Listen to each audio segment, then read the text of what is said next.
Why? Why? Then they get to ask themselves that important question, why? Hi, everyone. Thanks so much for listening to the Why podcast. Okay, today we have a friend, a past roommate, a cat lover, and a tattoo addict. From photography to Instagram selfies, please welcome my friend, Emily. Oh my goodness. Hello. Hi, I'm Emily. That was the greatest introduction I think I've ever received. Thank you. I try. I don't think I need anything else. That's me.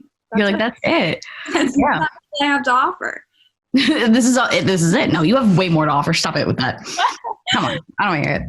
Yeah. Tell me a little bit about yourself. Tell me the basics. Anything you want to tell the people, tell the world. Well, my name is Emily. I'm a college student with Grace. We both go to Pace. As she said, former roommate as well. Let's go freshman year. Yes. Nothing bad happened. I feel like when you say roomer or former roommate, it was like sounds a little bit like I said that and I was like, I hope I don't sound like there was like. We had like one fight and that was it. But that wasn't what stopped it. Yeah, facts. The semester was over. Yeah. Yeah, I don't know. I a Brooklynite, tattoo addict, cat lover, all of the above. I also am an ice cream scooper, so if anyone has ice cream needs, I'm your girl. I'm your girl for your ice cream needs. Yeah. Tell me where you're from, your major. So I'm originally from Texas, live in Brooklyn now, all cool and hipster like. Very fun. And I'm majoring in art with a double minor in art history and women and gender studies. So I'm very liberal arts. If you need someone to be woke, just let me know. You're like, I am your girl. Girl, just let me know. You have a question about an art piece. I probably don't know it, but you can ask. You probably would know it. I feel like you go to the Met a lot. I like it. I try. I went to the Met once. Only once. Yeah, I was told I have to go like 5 times more. Yeah, you cannot. The last time I went to the Met, I was in an area where I've never been before, and I was like, I'm seeing things like I saw things that I've studied that I was like, wait, this is at the Met. And I was at the Met. I was like, hold on a second, where am I? The perks of New York, man. Yeah, I've been like at least 5 times. Ugh. Yeah, I need to go. I need to go with you, honestly, because I feel like I want to spend like literally like 8 hours there. Yeah, the last time I went until it closed, and Yeah. I mean, it's tiring. Like, you leave and you're like, I don't even know if I'm in the same universe I started in. Yeah. Go through this whole, but that's not what this is about. Right. Sorry. I get distracted quickly. Yeah. So, okay. So we're gonna start our fun question. Our little question that we're going off today is, what does self-love mean to you, and what was your journey to self-love? That makes so much more sense. I'm going to add that in there. Which I feel like we both have a lot to talk about here, especially you. And I really want to hear kind of, I guess, like, do you want to just talk? I guess we'll start with what was self-love? What is self-love? If you identified it, you wanted to textbook dictionary explain it to me, your version of self-love. What is it? Well, that's the thing, is I don't think there's like a textbook version. If I had to put down a definition, I think it would be something along the lines of whatever a person needs in a particular moment to make themselves feel good. Yeah. Interesting. Anything under that can be categorized as self-love. Like, if you are just like sad because, let's say, like, you're sad because of a breakup, right then and there you might need a tub of ice cream, and that's self-love. That's self-care.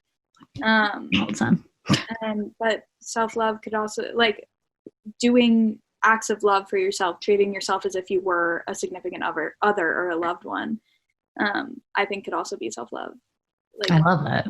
And I think going into like, what was your journey? I think a big part of like a self-love journey is treating yourself like you're dating yourself. We were talking about this earlier. I think that's a big thing. I think that was a big step for me too, personally, where I was like, I'm going to try dating myself for a little bit. And that doesn't necessarily mean taking yourselves on dinner dates. Like, it could for some people, but I know for me personally, it was just like, if my significant other texted me and told me they hated the way their legs looked today, I would be like, I'm sorry, that really sucks. Like, I want you to know that I think your legs are beautiful. Like, I think you're stunning, but I get you not feeling that today. Yeah. You know, be kind to yourself.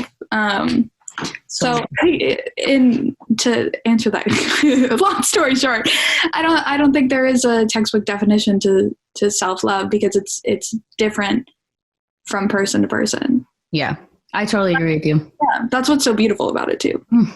You're so right. I love that everyone does things differently for self-love and like self-care. How do you think self-love and self-care are different or similar or both? Well, they obviously coincide. I think you need to have self-care in order to love yourself. Yeah. You need to do those little things. Like, that's a part of, I think self-love is more like acceptance as well, accepting that this is the body you've been given, and this is the mind you've been given, this is the life you've been given.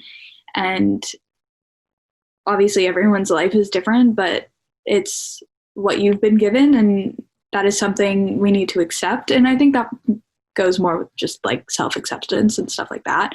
But I think it all plays into self-love, and so does self-care, like doing things for yourself to show that you love yourself, just as you would do something for a significant other. Like, I keep making metaphors like they're like no, it's such a good point though. It's a really good way of seeing it. Like you buy flowers for someone you care about. Like you I'm not buying for yourself. A face mask because you care about yourself. Oh, I love that. Yeah, it's a great way of looking at it. I'm big into that. That's my big thing for 2021 is to date myself. So I'm with you. Date yourself. It's fun, and like you get to like I don't know, you get to think you're hot. Like, that was a big thing for me. I was like, if I was my own significant other, I would just be like drooling all over myself all day. And I'm like, why don't I? Why don't I have a God complex? And now I do. Weird. So I'm too deep into it at this point. You're like, now I am obsessed with myself. Well, who wouldn't be? No, facts. I mean, it's a good way of looking at yourself for sure. Yeah. And I don't think you need to be obsessed with yourself to have like self-love and to love yourself, but it is also a great feeling. Absolutely. Because now, like, my standard's so high because I just love myself so much that I'm like, I deserve the best in the whole entire world. Yes. And I hope everyone feels that way. Like, I wish I could give a little bit of that to everyone. But me too. Some people's journey, if that's the word we're using, is longer and harder than others. Longer and harder. Yeah, it makes sense. I mean, if people start off, you know, like with their families, like hating them and stuff, like all of that happening, then like they're going to be so much further back than everybody else. I think about that a lot. Like, I feel like both of us, I don't want to talk for you because I don't totally know your like upbringing and your experience, but like my parents were very like loving. I would be lying if I said they were anything other than that. Like, they were just like always like, Grace, you're great and pretty. Like, you know what I mean? So I was always kind of here when it came to that stuff. Am I on the opposite side of yeah. So here. Yeah. No, here. Okay. Sorry. I just realized it was being mirrored at everything this way. So it didn't make any sense to the people watching this, but yeah. And I'm so lucky for that. So it makes sense that I'm in a certain spot now. And I feel like you might be similar. I don't know, but yeah. Yeah. No, it's definitely, I mean, that's great. I mean, that your parents are so loving. Like, mine were the same. And I am thankful every day that I had such a loving upbringing. And obviously, like, I feel like even if you had the most perfect loving childhood, like, you're still going to bring in, like, there's still going to be something. Absolutely. They're always, I mean, like, your childhood affects you for your whole entire life. And like, sometimes that fucking sucks. But it can definitely affect your perception of yourself and the way you love yourself and the way that maybe you have to heal in order to love yourself. I have a good question. You ready for this one? This is one of my favorite questions to ask people because I've been reading a lot and stuff, and I've just gathered a lot of information about social media and technology in a general sense for different reasons. But how do you think that social media has affected you're right, this is a good one. You're like your self-love process, self-care, your body image, your self-image, anything relating to that? Here's the thing. I think it can be incredibly hurtful, but also incredibly helpful. Interesting. Okay. I love this. 'Cause like, I will say one of my resolutions for 2021 is to like stop spending so much time on my phone, because it comes to a point where, yes, you do spend so much time on your phone that you're not actually living life. Mm-hmm. And, you know, living life is important. It's precious. And I think 2020 has taught us that a lot. Mm-hmm. But I think it can be I'll start with the negative and then end with the positive. I think it could be incredibly harmful because obviously, I think the obvious reasons that even magazines in the past, like before we had social media, mm-hmm. like, you know, you would see these images portrayed of this particular type of person, and that's the beauty standard. Like, that's what everyone wants to be. That's what you need to be, like this and that. And that's incredibly harmful to people who don't look like that. And I think that's more just our society and media more than anything. And I actually think, and like social media, in a way, anyone can get on and say anything they want. And that can also be really harmful, because there can be people who, like, I saw a TikTok the other day that I actually ended up like replying to and making my own like TikTok because like I hated it so much. It was this woman, and she was like what I'm doing for like to myself to trick someone, or what is it? Things I'm doing to make myself hot to trick someone into dating me, which I was like, oh, like, haha, okay, funny. But then she was like, exercise, drink water. And I was like, okay, cool. Like, healthy. Okay. Habits. Love it. Like, take my vitamins. And I was like, okay, cool. And then the first thing she said that really bothered me, she was like, you have to shave your little mustache. No one wants to be seeing that. And I'm like, okay, no, you don't have to be hairless for someone to date you.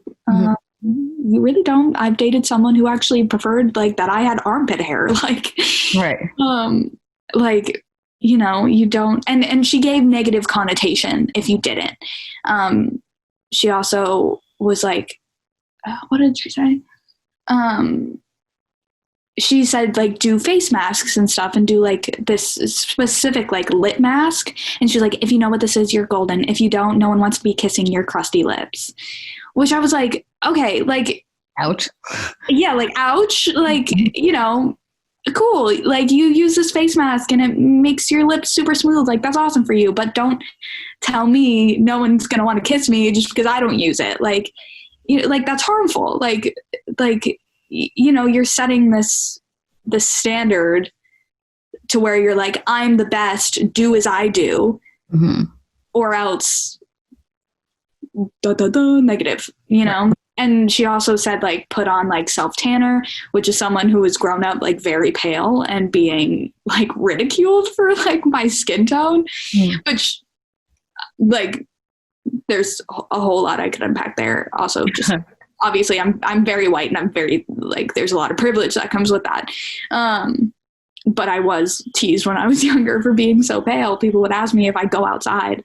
So seeing that, like, immediately I was like, shit, maybe I should start doing self-tanner again. Like, but like, I don't like, you know, you don't need to do these things for someone to love you. All you need to do is be you. I think one of the most important things you could do is love yourself and be yourself. And like, you know how you like see people on the street and they do some weird quirky little thing and you're like, oh my God, they're so cute. Like, someone's going to think that about you. Anyways. So in that way, I think social media can be incredibly harmful. But at the same time, it's opening up the gate for so many different types of people to gain a following. And it's showing people of all shapes, sizes, colors, you know, gender, sexuality, that their voices can be heard and that they have a chance. And there are still problems with the algorithms of TikTok, of Instagram, of all social media apps that are pushing down like people of color or sex workers. Recently on Instagram, actually, there was all these community guidelines, which can definitely harm like self-image and the way you see yourself, the way you love yourself. So there's still battles being fought. Like, there's a positive and a negative to every situation. Right. But if we're pulling the positive from it, it does open a lot of doors for people of a lot of different color, shape, sizes, as I was saying, to have a following and to show people that, like, you know, that they can stand up, they can be beautiful, they can be a standard of beauty.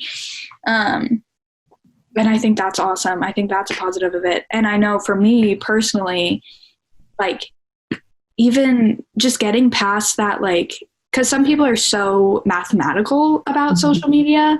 And for me, it's been kind of liberating to be like, yeah, fuck it. I'm just going to post a picture of myself, like, half naked on my roof, because why not? Because I feel pretty, because I took these pictures and I feel cute and I want to show it off because I'm cute. Like, and for me personally, that's been a part of my self-love and growth in that area, is just being like, pictures where I feel pretty to social media has been a part of my self-love, of letting go of that mathematical, like, post this, then post that, like, this time, okay, to being just like, I feel cute. Hi, everyone, look at me. You know? Yeah. It's okay to want attention because you feel pretty. Like, facts. I love that. So yeah, I think it can be positive and negative, and I think a lot of it is what you yourself take from it. Definitely. You know, because with that TikTok per se, like, I could have let that affect my whole day, and could have let it, you know. Sorry, I don't know what she's doing. Okay. But I could have let that affect my whole day and just been like, oh God, I hate being pale. Like, I could have totally gone back to middle school when I wanted to just, like, bronze myself all the time. Right. But, you know, it's also the mindset of like, this is someone else. This isn't me. I'm going to put it down and I'm going to walk away. So. Right. No, I love that. I think it's a good point. I feel like another good thing about social media too is that it's like educational, informational, informative. That's the word. There we go. Informative. Like, I've learned all of these habits and like tricks and things that I can do to improve my day, like manifesting. I know we were talking about that earlier, or like even like some of the stuff that girl was talking about, like, because I watched that video afterwards, and like I started whitening my teeth. Like, not because of that video, because months ago, because I drink like coffee and red wine strictly only, and it was like disgusting on my mouth. Not that if you drink those things and don't whiten your teeth, but my teeth probably attach it maybe more. My teeth are like bright yellow. I was like, I should do this more, and it became part of my routine to start whitening my teeth. Mm-hmm. And I found that the more like little things, like I don't self-tan. I used to do it a little bit in the summer. I never do it in the winter. It is so obvious that I self-tan. I'm also pale like you, that it just looks stupid. Like, I'm like, okay, I'm not that pale, or I'm not that tan. Like, everyone knows it. I'm not fooling anyone. You know what I mean? But like certain things that I would add into my routine, like whitening my teeth or like doing my nails, even though one just fell off. And I felt like that helped me with, or drinking water and stuff like that, like tea at night. I drink tea every night. I've been doing that for years. That's nothing new, but now I think about it. Routine, it makes you feel good. It makes, you know, like, and you invest in yourself. The more you invest in yourself, the more you like work. Going back to kind of like the things she was saying in that video, if like whitening your teeth, if that's something you put into your routine that makes you feel good, like, that was my thing. I also said in like my response, I was like, you know, if these are things that make you feel good that you do, that's you. Like, that's your self-care. And I think that's important. Like, if this woman, if taking her vitamins, putting on self-tanner, shaving her like little mustache, like, if that makes her feel good, then that's none of my business. Like, good for her. Like, right. Rock on. I didn't like the way she said it either, though. Not that like I'm against what you're saying, because I'm totally cool with what you're saying. Yeah. My problem was when she was like, she's like, if you don't do this, you're gross, kind of thing. Yeah, I think that's bad. And I'm not saying that putting on self-tanner is a bad thing or anything like that. Yeah. Like, you know, what do I do? Like, my roommate recently got me into like putting Vaseline on my face sometimes because it like locks in moisture. And like to some people like that might be gross or weird, and it would break me out for sure. Yeah, and I would definitely get angry from that. But like for me, it like gave me like I felt glowy for the day, and I was like, ooh, what works for some people doesn't work for everyone else. So true. I'm not gonna go around and tell everyone, hi, if you don't put Vaseline under your eyes, you're disgusting. No, exactly. No, like exactly. No, it's such a good point. We all definitely, and like that's such a beauty of self-care and self-love is that we all have different ways of doing it. But I think that is a perk of social media is that we can share those things. Not that her video was the right way of doing it, but her video definitely wasn't the right way. No, I totally agree with you. But I follow so many accounts where like, hey, today I'm doing this, I'm starting this new habit, like, or these are the habits I do. This is my routine in the morning, my routine at night, whatever. Like the videos of like people taking first bites for like people who are suffering from eating disorder. I love those videos. I love those videos because, or like, I'm sure there's ones out there where like, it's like, do your self-care with me or stuff like that. Mm-hmm. If there's not, someone should start that. We got a $1 billion idea right here. Where you almost like start challenges with your following so that you have someone keeping you, accountable. Keeping you accountable on something that hopefully makes you feel good, hopefully makes you love yourself more. And what do they say? What is it? Like you do something for 30 days, you do a habit for 30 days and it like sticks. Like, yes, that's what I think it's, I said that completely wrong. No, I know what you mean.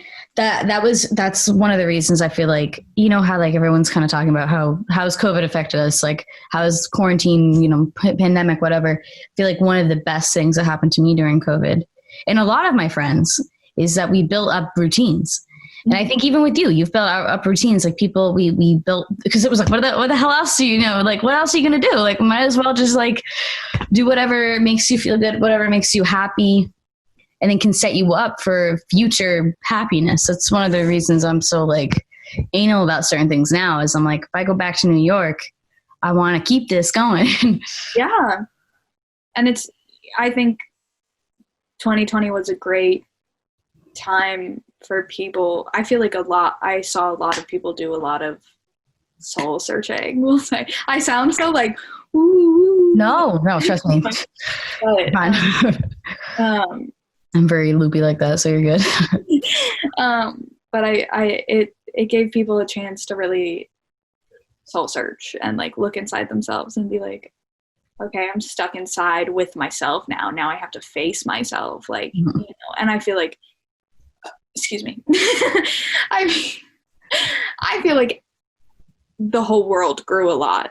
I hope. I mean, maybe I'm just naive and positive, but I think the whole world grew a whole lot during. I agree with you. And I hope, obviously, I hope we get out of this shithole we're in 2021. But I also hope we continue to grow, that we don't, and I don't think we will. Like, I hope we continue to grow and we don't lose this progress that everyone has made individually and collectively. Totally agree with you. Because I mean, I truly believe that everything like is connected too. So, and I mean, it's connected. What's happening in the world is going to affect your perception of yourself, whether you like it or not. It's very true.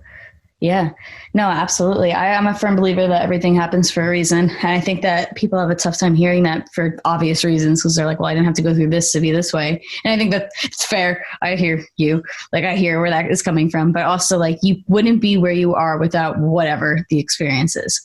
And it's just a fact. And, like, you wouldn't be.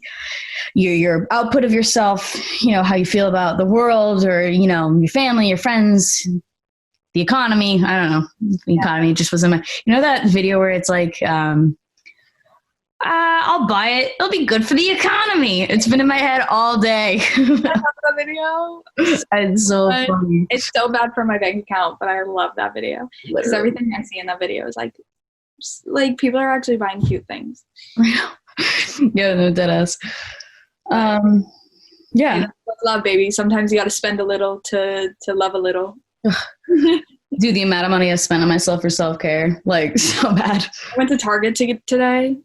You can't do it, dude. for my wallet. I spent so much money today. But that's okay, because you know what? I'm also making money, and I love myself. You know what I bought? I bought things for myself, and that's okay. That's all that matters. That's all that matters. It makes me happy. Obviously, you know, I'm gonna save now. I'm gonna be smart and save. Yeah, it's all balance. You got balance. It's all balance. Got a balance, man. One of the things that you identified when you said that, not that I'm over analyzing everything you said, but one of the things that you said, so that sounds so like I like read the transcript, but is that you thought you define self-love as like whatever makes you happy in the moment, which I think is great. Mm-hmm. But where do you think that can become bad? Because like heroin's good in the moment, but like obviously heroin's not good, you know, or like drugs, like obviously the huge drug problem in the world, epidemic, is that the right word? Epidemic, yes. Or just like in a general sense, like where do you think that the line gets crossed when it comes to that? That's a very valid point. Yeah. I mean, there definitely is a line you can cross, right? And I think there's two approaches you could take to this. There's one where it could be like, whatever, like it's that person's life and they can do whatever they want, and you know, as long as they're happy, as long as they're doing their thing, what's it my business kind of approach.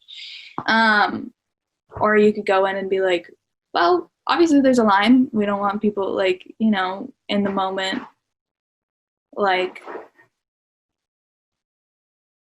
you know, in the moment, drugs might be a great decision, but a day later you might be like, oh, I really shouldn't have done that. Mm-hmm. And here's the thing about self-love as well, is I think you have to do a lot of like it's part of growing. It's part of doing that self-exploration and like knowing where your limits are is that self-love as well. So like, if you know it's going to make you feel good in the moment, but you know it's not going to make you feel good later, like you do have to be aware of your limits. Yeah. And that awareness of self.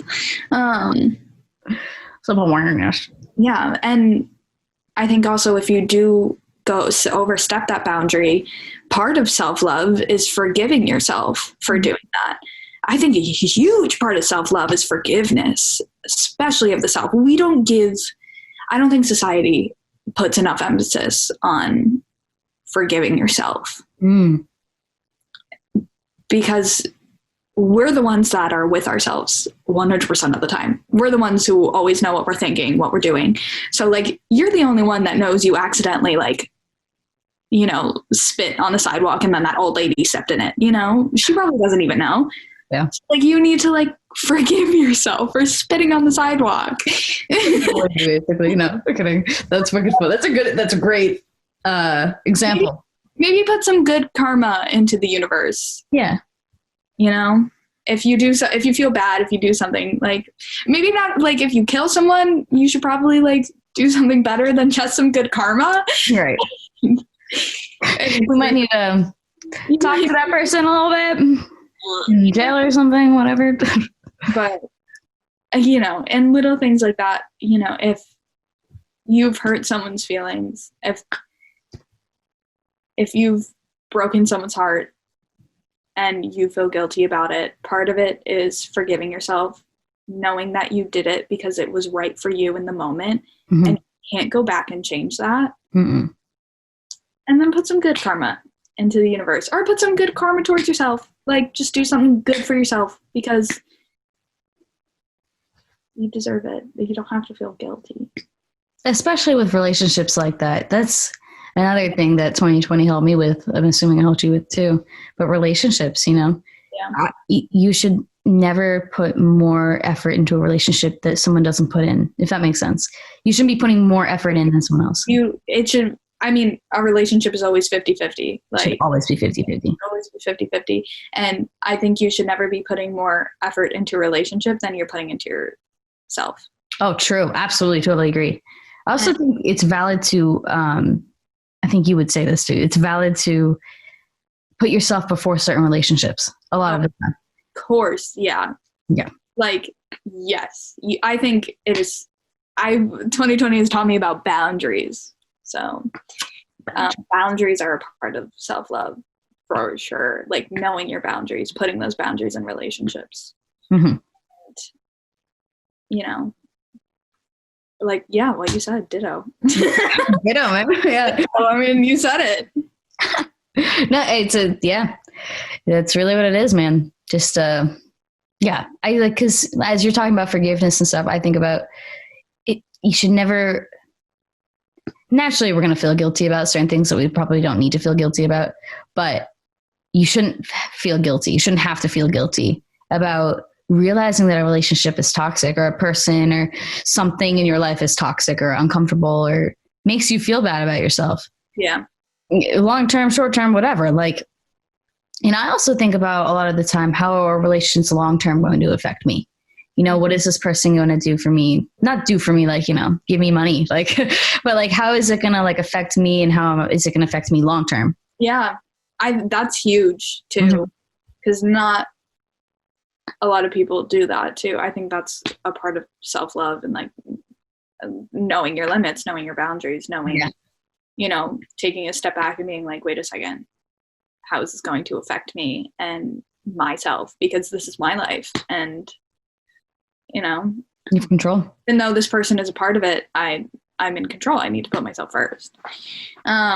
This goes for romantic relationships, like friendships, family. Like I feel like this goes like not just romantic. Like this goes relationships all over. 100%. All across the board. All across the board.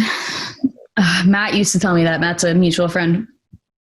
Kind of. I haven't talked to Matt in a decade, but you know, whatever. You're like, oh my God, he's gonna listen to this and be like, come on. Come on, we're friends. No, yeah. Like, tag him in the comments, be like, listen to this one. Love you, Matt. He's probably not listening to this anyways, but I do love Matt with my whole heart. My whole hat. That's people in Massachusetts say that. My dad and I make fun of people. They'll be like, I love you with my whole hat. And they don't pronounce the R. They're like, whole hat. But, he said this to me, I think my freshman year of college. And I was always stressing about guys and whatever. And he's like, dude, you're like in control. And I'm like, no, bro, like I'm not. And he's like, no. Like, you deserve better than to be judged by the people around you. Yeah. No, seriously. That's self-love, babe. You deserve to be. Have the podcast. I'm dead. No. What is that? Okay. What else should we talk about? Let me think.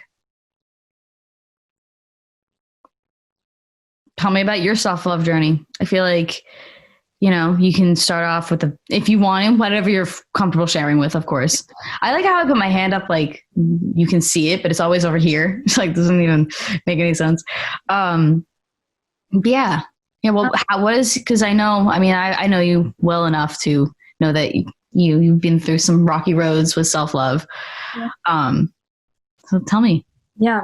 I mean, I feel like it's cheesy, but like mine started in middle school. I really started in middle school. Those are prime years, man. Yeah, it really is. Because that's when people start bullying you. Period.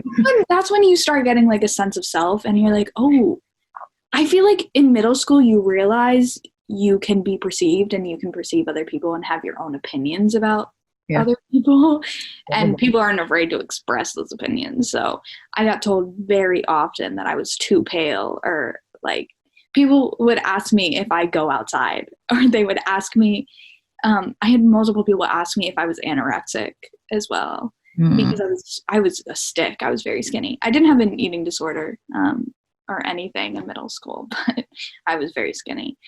And people just projected their own shit onto me. Which obviously it's middle school, like people are just being dumb, like, you know.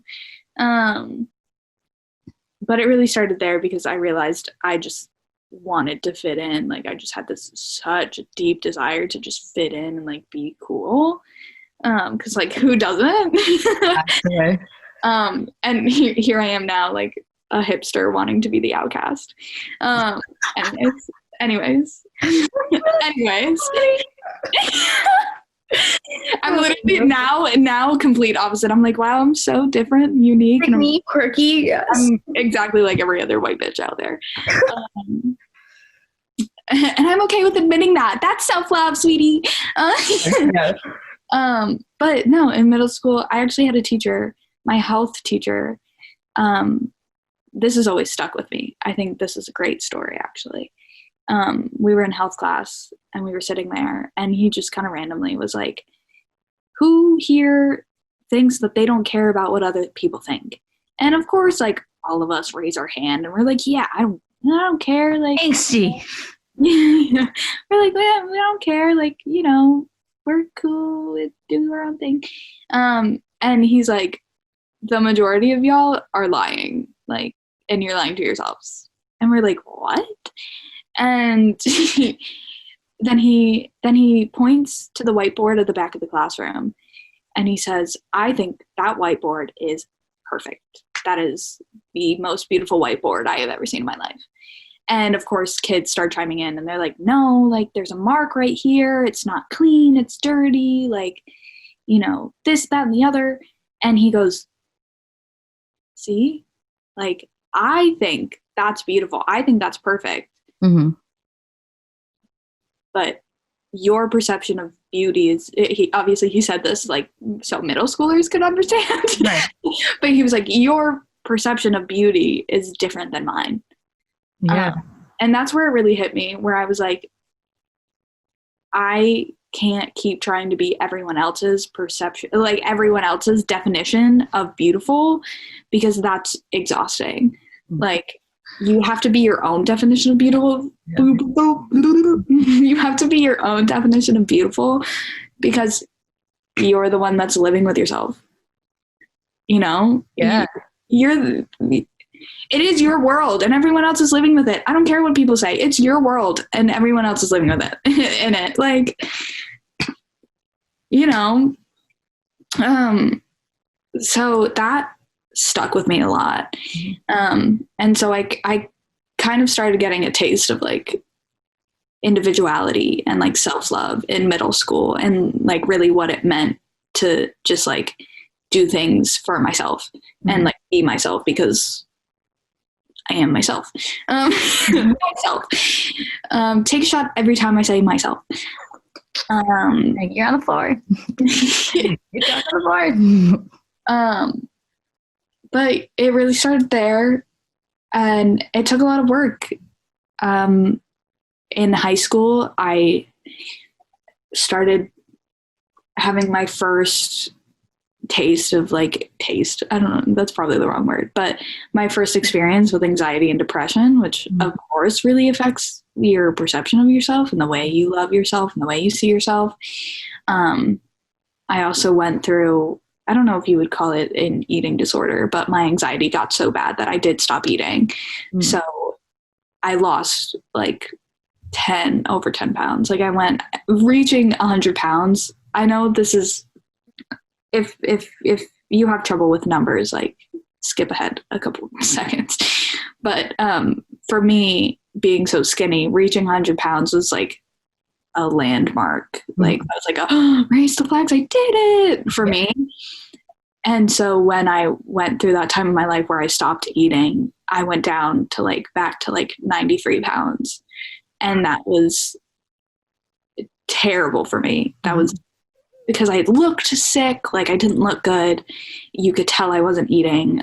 My clothes weren't fitting. Like I hated myself because I was so skinny, and I was so afraid that people were going to start asking me if I was anorexic again and like all this stuff. And I wouldn't know how to answer that. I wouldn't know because I didn't know what was going on. I know now that it was anxiety and it was just anxiety and like going through puberty. For some reason, my body was just like, food, no. He was like, no thanks. But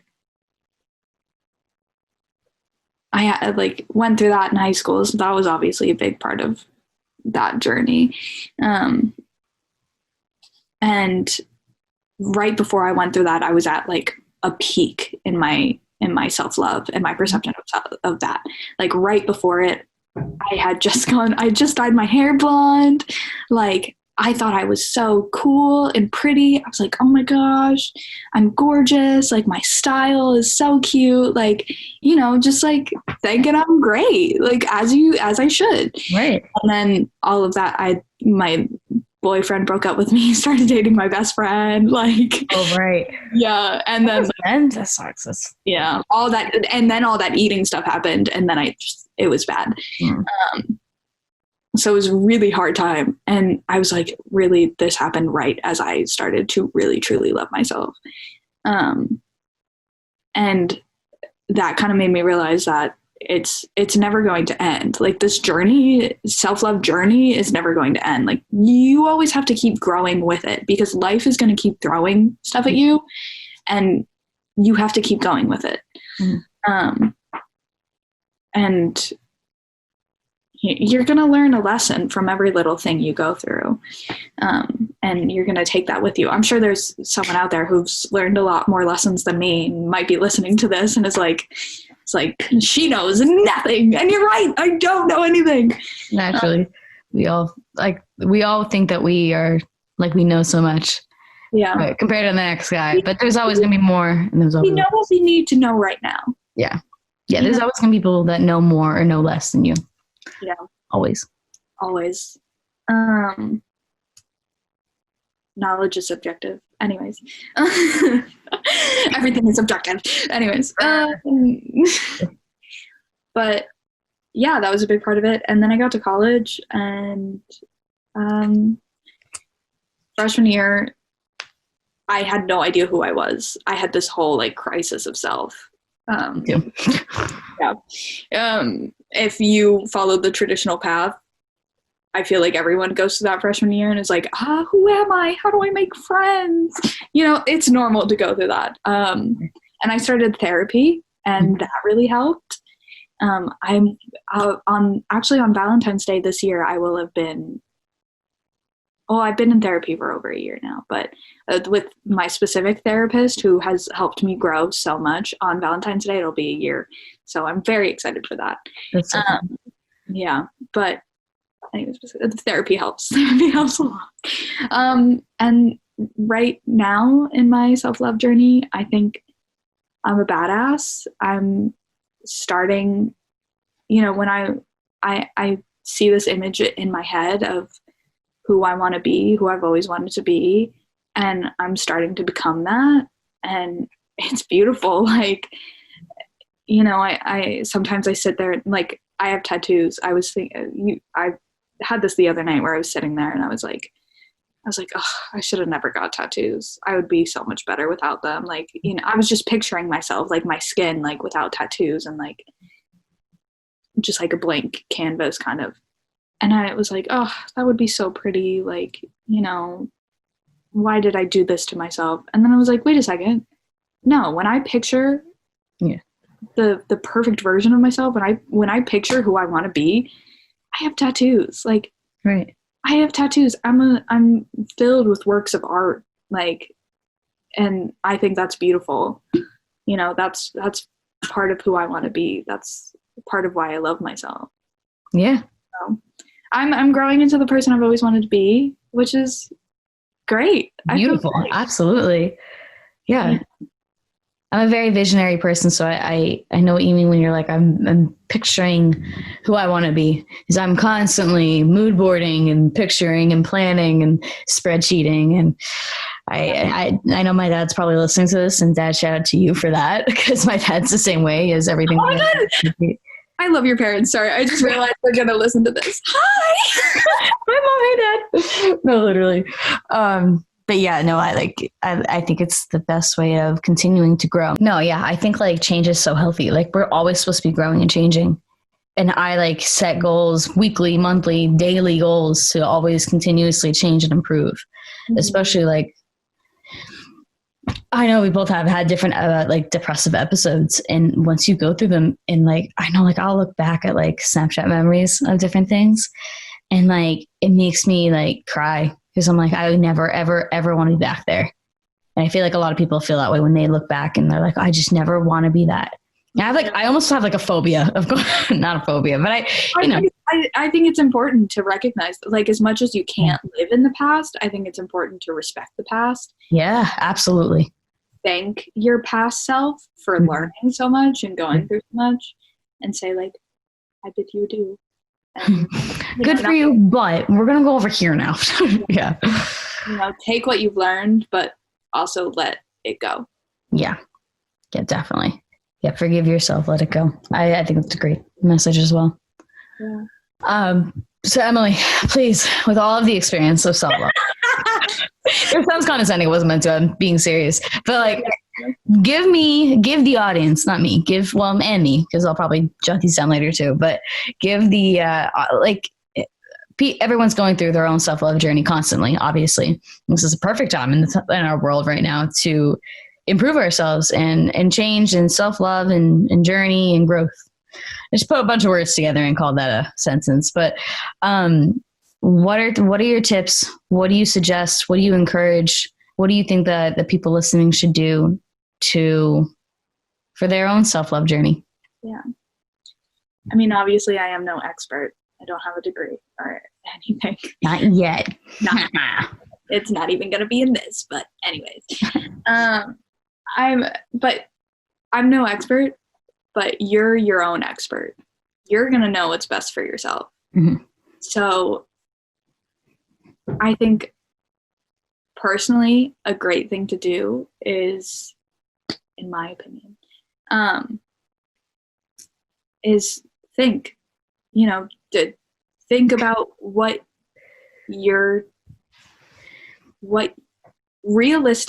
think realistically in your head what the perfect life looks like, because you can have it. Mm-hmm. Like, you can, like, write it down, jot it down, picture it, keep that image in your brain, and start taking small steps to get there, because doing those little things to make yourself happy is a part of self-love, and it's going to make you love yourself. And I think just making sure you're taking care of yourself and putting yourself first is huge. Mm-hmm. Right. That is one of the biggest things I think everyone could do is write it down. No, I don't care what it is, write it down. Yeah. I agree with you. I actually am pretty anti-writing stuff down. Not like let me finish. I never write stuff down. Like, I don't have a planner. Everything is technology. And even I have started writing things down in the past couple of months, because there's something about pen and paper, writing. It just helps. Yeah. Write it physically down. Not on your iPad. I mean, iPad is okay sometimes, but not in your notes app. Don't type with your little phone.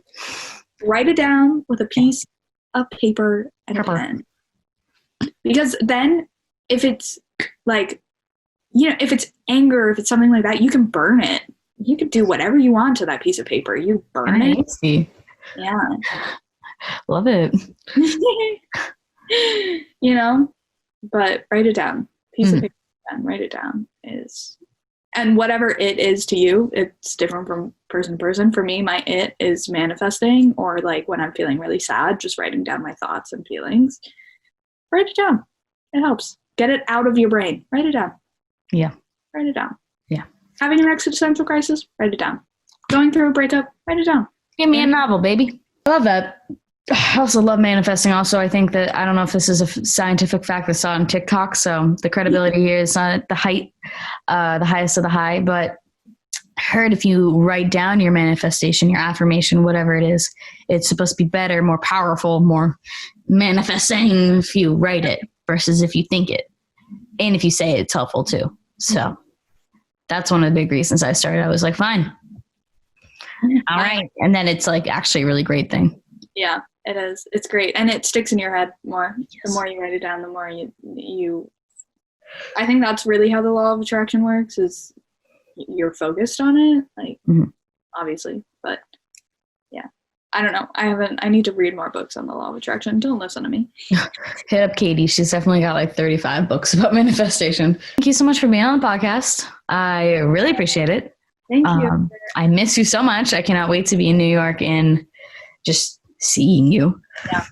In a museum or something, or just like breathe the same air as you would be great. That would be great. As long as the air is not infected. All right. Well, so I always give the guest, a couple minutes, seconds, hours, however long you need to plug yourself. Ow.